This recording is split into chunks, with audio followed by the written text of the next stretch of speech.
Sa bidyong ito, pag-uusapan natin ang mga napakagulong pangyayari noon sa pagpasok ni Michael Jordan sa NBA. Bago pa man maging tanyag si Michael Jordan sa NBA, nagsimula ng maramdaman ang hype sa kanyang pangalan noong high school pa lamang. Sa Emsley A. Laney High School sa Wilmington, North Carolina, unang ipinamalas ni Jordan ang kanyang kakayahan sa basketball. Subalit, hindi siya agad napansin dahil natanggal siya sa varsity team noong sophomore year niya, isang pangyayaring nagbigay sa kanya ng motibasyon. Sa halip na panghinaan ng loob, nag-focus si Jordan sa kanyang laro at nagsikap na gumaling. Sa kanyang junior at senior years, nag-average siya ng mahigit 25 points per game, dahilan upang mapansin ng mga kolehiyo. Sa kanyang senior year, napabilang si Jordan sa McDonald's All-American Team, isang prestihiyosong pagkilala sa mga pinakamahusay na high school players sa buong Amerika. Sa All-American Game, nagpakitang gilas siya sa harap ng mga scout at coach ng kolehiyo. Nag-score siya ng 30 points na lalong nagpatibay sa kanyang reputasyon bilang isa sa mga pinakamahusay na high school prospects. Ang kanyang athleticism, court vision, at shooting touch ay agad napansin.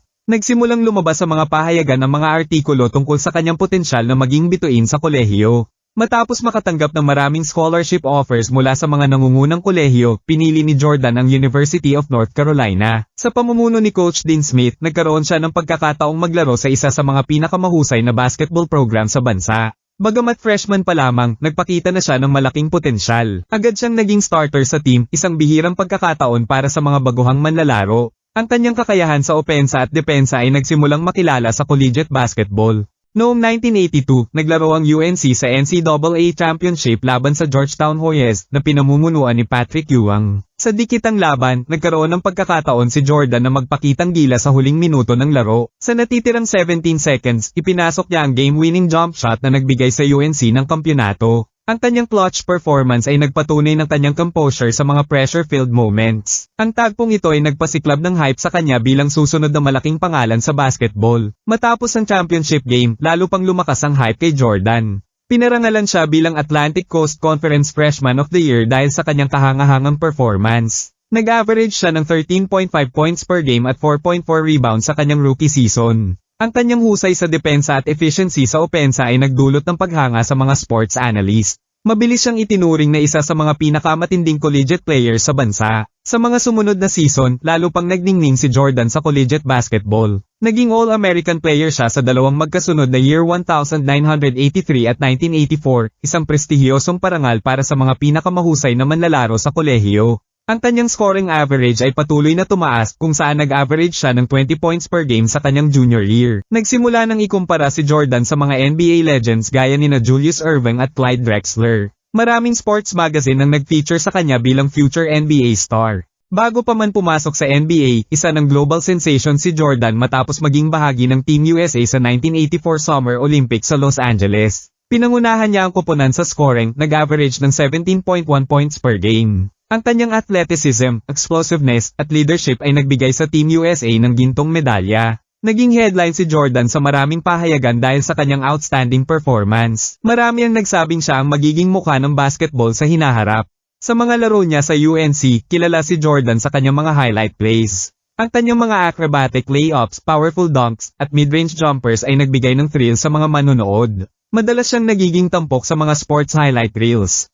Ang kanyang liksi at bilis ay bihira sa mga manlalarong may katulad niyang tangkad. Maraming NBA scouts ang nag-umpisang magpahayag na siya ay magiging franchise player sa liga. Habang naglalaro sa kolehiyo, madalas ikumpara si Jordan kay Julius Dr. J. Erving, isa sa mga pinakamahusay na NBA players noong panahong iyon. Tulad ni Dr. J, ipinakita ni Jordan ang kakaibang kombinasyon ng bilis, lakas, at finesse sa laro. Ang kanyang aerial moves at hang time ay nagbigay ng impresyon sa mga taga-subaybay na siya ang magiging tagapagmana ng Dr. J style na laro. Maraming eksperto ang nagsabing si Jordan ang susunod na malaking pangalan sa NBA. Nagsimula na rin siyang magkaroon ng fans kahit hindi pa siya naglalaro sa professional league. Bago pumasok sa NBA, na-feature si Jordan sa mga kilalang sports magazine gaya ng Sports Illustrated at ESPN. Pinuri ng mga artikulo ang kanyang athleticism, versatility, at winning mentality. Inilathala rin ng mga artikulo na nagsasabing siya ay may potensyal na maging Hall of Famer. Ang kanyang pangalan ay naging regular na laman ng mga sports talk shows. Ang mga fans ay nagsimulang mag-abang sa kanyang pagpasok sa NBA. Habang naglalaro sa UNC, nagsimulang dumagsa ang mga NBA scouts sa kanyang mga laro. Marami ang humanga sa kanyang kakayahan sa pag-score at depensa. Ayon sa mga scout, hindi lang siya scorer kundi may exceptional basketball IQ rin. Ang kanyang work ethic at competitiveness ay nagbigay sa kanya ng reputasyon bilang isang future NBA superstar. Maraming team ang naghangad na makuha siya sa draft.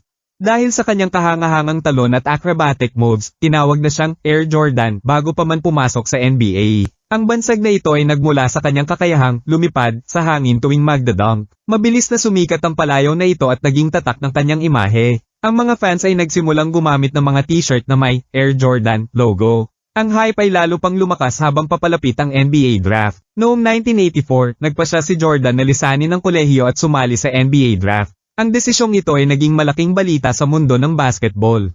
Maraming sports analysts ang nagsabing siya ang magiging top pick.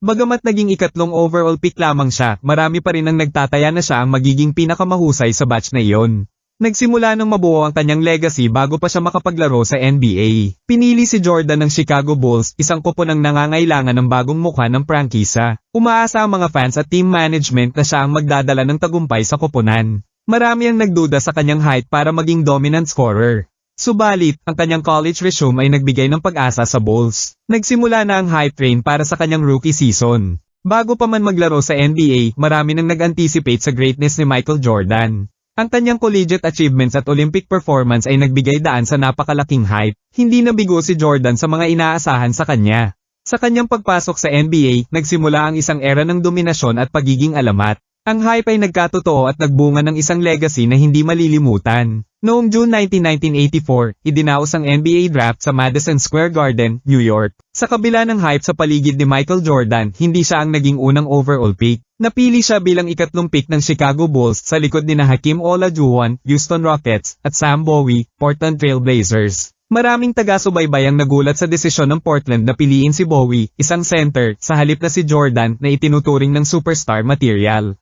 Bagamat hindi top pick, agad na nagkaroon ng mataas na inaasahan sa Chicago Bulls para kay Jordan na nakitaan ng potensyal na maging cornerstone ng prangkisa. Sa pagpasok ni Jordan sa Bulls, umaasa ang management at mga fans na siya ang magiging sagot sa kanilang struggles. Noong mga panahong iyon, ang Bulls ay isa sa mga hindi gaanong matagumpay na koponan sa NBA at nangangailangan sila ng isang game changer. Mabilis na nagpakita ng husay si Jordan sa preseason games, kaya't maraming eksperto ang nagkaroon ng kumpiyansa sa kanyang magiging papel sa liga. Sa kabila ng pagiging rookie, agad siyang itinuring na leader ng koponan. Ang kanyang explosiveness, scoring ability, at competitiveness ay nagbigay ng pag-asa sa Bulls para makapasok sa playoffs. Kahit bago pa magsimula ang regular season, nagsimulang makuha ni Jordan ang atensyon ng media at mga tagahanga. Ang kanyang mga high-flying dunks at highlight plays sa preseason ay nagpatunay ng kanyang kakaibang athleticism. Naging instant celebrity siya sa Chicago, at maraming fans ang nagsimulang dumalo sa mga laro ng Bulls para saksihan ang kanyang mga galaw. Nagsimulang maglabasan ng mga magazine covers at sports headlines na nagtatampok sa kanya. Sa pagpasok ni Jordan sa NBA, nagsimula ang isang bagong era sa basketball, ang pag-usbong ng isang alamat.